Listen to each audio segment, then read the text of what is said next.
Yeah. The birds and the bees talk can be a cringeworthy moment for kids and parents to talk about, but nevertheless, it's a very important topic.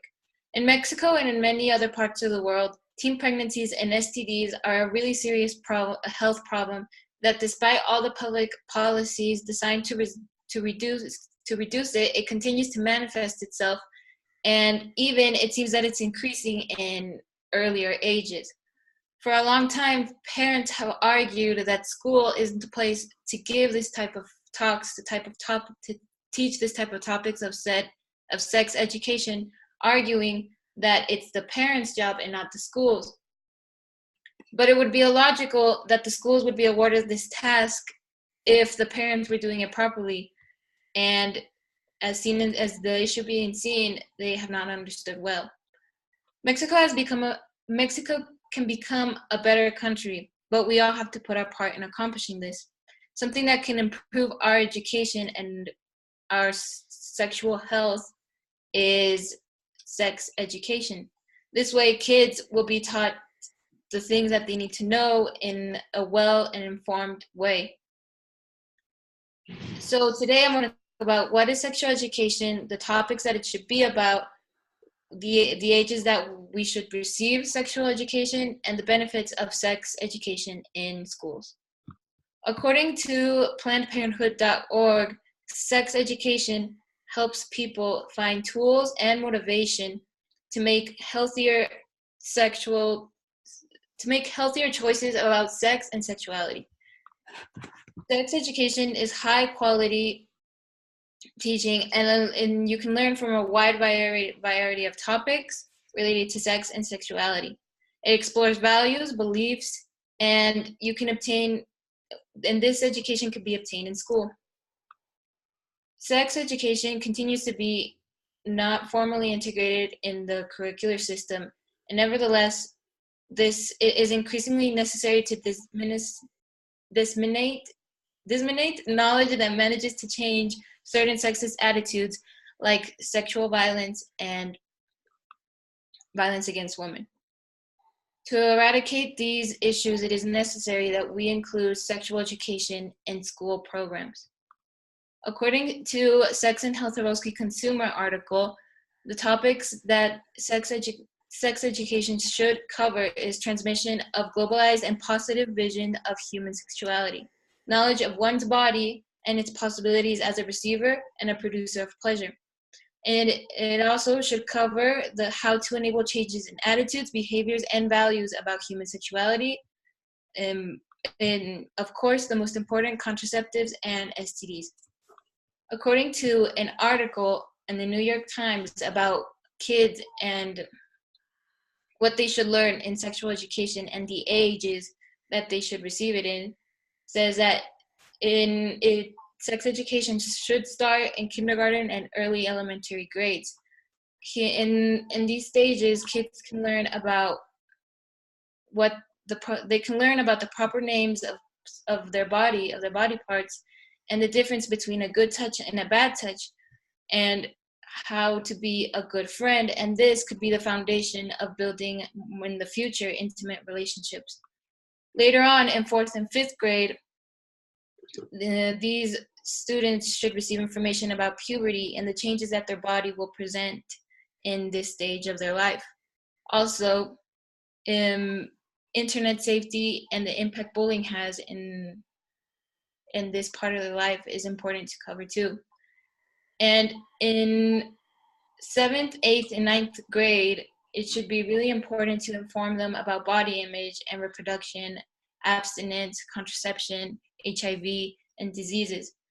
And in these grades, since the mind is a little more mature than at the other grades, it is important to start talking about the risks that sex has, but also how to do it in a proper and effective way to have healthy relationships. Young people have the right to lead healthy lives. Honest, sequential, and comprehensive sex education is the foundation for helping these students and young adults to become healthy and to become sexually healthy. According to an investigation presented in El Universal, Mexico ranks #1 for teen pregnancies amongst members of its members in the Organization for Economic Cooperation and Development. A study made by this organization says that teen pregnancy in Mexico went from 30 to 37 women for every 100. This should be a case. This case raised some red flags at all government levels. According to the Excelsior article, sex education should be broader in order to motivate adolescents and young people to make healthy decisions regarding sex and sexuality. Several international studies prove that investing in sexual education in schools, and particularly in secondary and elementary school, it could change the landscape of a nation in many ways. Like there can be a decrease in unwanted pregnancies at early ages, prevent sexually transmitted diseases, there can also be an improvement in the sexual practices because it reduces the number and types of couple, in addition to improving family communication, because this information that they receive helps to create better bonds. It also serves so that the generations under construction exercise naturally and without discrimination the pleasure of sexuality and informed responsibility of reproduction. Overall, sexual education plays a big role in the formation of a person. The first steps should be taken at home with parents, but at the end, it is a joint responsibility to transmit positive and truthful messages about sexuality, which are free of gender stereotypes or any other type of discrimination based on identity or sexual orientation. And well, that's what I think Mexico can improve in. This is what I consider that could make a big change in Mexico's future, and that we can all put our part in accomplishing this. Dale. If right now I were to take you on a walk through the streets of Mexico, of Querétaro, what would you see? And how can we fix this crude reality? Unfortunately, the one thing that stands out everywhere we go in Mexico is the amounts of trash we see in the streets and even green areas. According to the INEGI, the National Institute of Statistics and Geography, and as mentioned in the Mexico Daily News, the average garbage produced in Mexico by one person each day is 1 kilo. This has ranked us amongst the greatest producers of trash in the planet. According to the article, Environmental Impacts of Packaging in the US and Mexico, released by the Thirst University, packaging represents half of municipal waste in Mexico. Even the UN, in a press release at their headquarters on May 2010, has accepted the fact that developing nations must move towards a more trash-free society. So, to answer my first question, I must sadly say trash. Trash is the one thing that stands out everywhere we go in Mexico. The solution to this problem is quite clear. We must follow the call of the current president of Chile, who in the UN Assembly called for the countries, as she said, to assume this responsibility with the environment. Chile became the first country to ban plastic bags in their coasts. But this is not enough.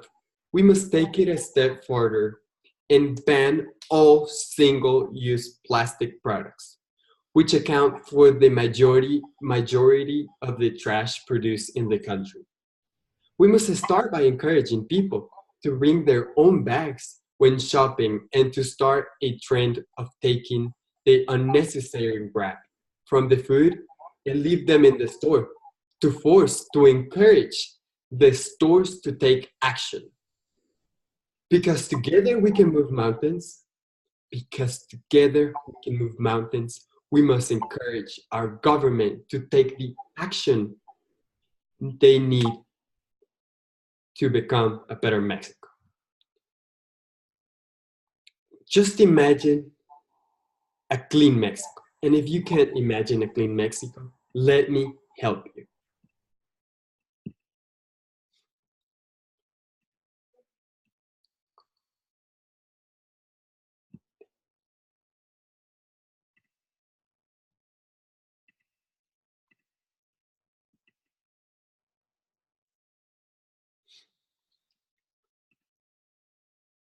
Just imagine thousands of people around the country fighting for one common purpose: to save our planet, to see our streets clean for future generations to enjoy, for the salvation of the species that represent our planet, for humanity itself. Can you imagine a clean Mexico? If you can't, then imagine the new India. The new India.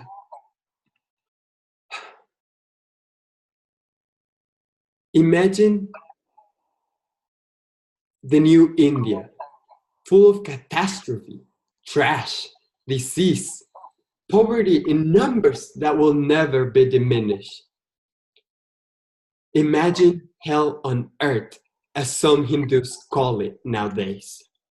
Just imagine this place. And that's just because we couldn't get rid of wrapping paper.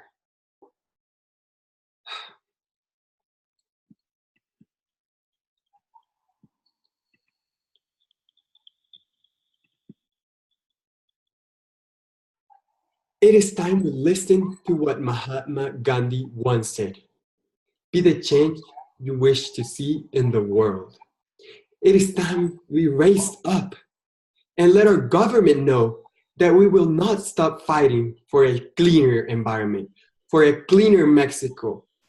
By boycotting the single-use plastic industry, we will ensure a brighter future for generations to come. So today, I tell you, raise up and fight with us for a cleaner Mexico, free of trash, free of wrapping paper. Thank you. Today, I'm going to be talking about one of the ways to improve Mexico, and I'm going to be explaining how parents can contribute to this matter. I'm sure that most of the people knows that education is a vital matter for every single person in the world since the 16th century. From this time to the 21st century, we're convinced that if we are to be successful, we have to have some sort of success or preparation. Most of the people consider education as a key of success in life. And we also consider now in our era, we must be highly prepared in order to enter the biggest competition in the world, which is getting a job. This might sound dramatic, but as population is still growing, the chances for us to get a well-paid job decreases. The education that I was talking about is called academic education. And when I mention the word education, I want to talk about something much deeper than going to school.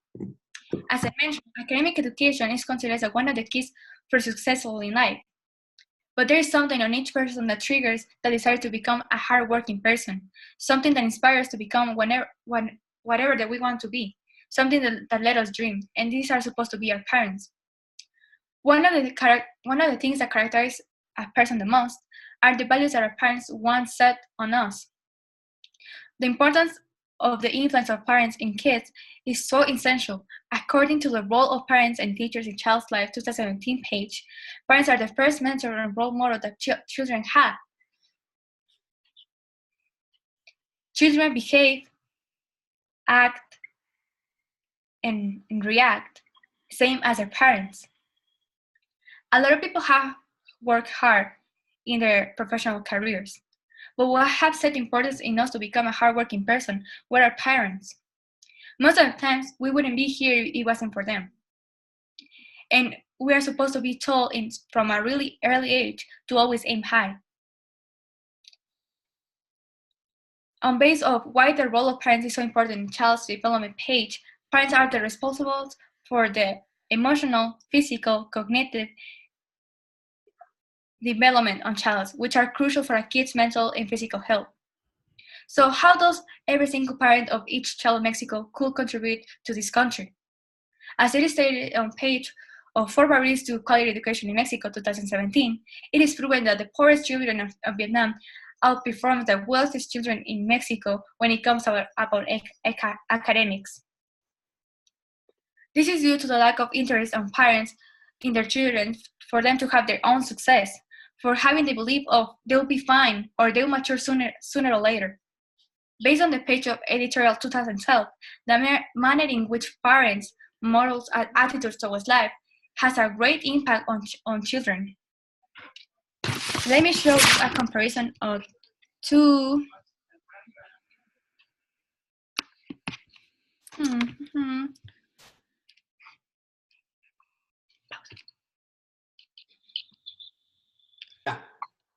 the comparison of some kids which are parents where they had their children but they were together, and parents that were divorced.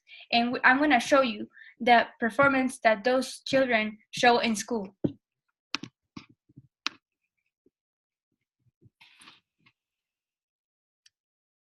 So here, it clearly states that a comparison was made out of 40 kids with their parents were together with the same economic level and age, girls and boys from 6 to 15 years. As you can see here, the media of each one of these is 78.4 and the other ones are 74.6. The minimum of divorced parents is 54, in which married parents, their kids are getting an average of 60, and the highest as 98, and the other was 95. So here we can see that the behavior of parents contribute a lot on the way the kids perform. So the point that I want to leave here is that Mexico has it all to become a great country, but everything starts from home. Whether you want to be an honest lawyer, a criminal, the greatest doctor in the country, everything starts from home. Mexico needs well-cultivated kids in order to become a great country. And as an anonymous author once said, your children will become what you are, so be what you want them to be. Thank you. 3. We all need a coach. Whether you are a football player, a soccer player, or a basketball player, we all need someone that can give us feedback, because feedback is a primary source for improvement. It tells us what we're doing wrong, what we're doing well, or what we could do better. Feedback comes from being observed, being tested, and evaluated. Nowadays, there's a group of people doing one of the most important jobs in the world that are being given little to no feedback: teachers. Today, I would like to discuss why teachers should be evaluated in Mexico to better its quality of education. First, I'm going to tell you what the evaluation consists on. Then, I'm going to tell you the impact that it has had in other countries.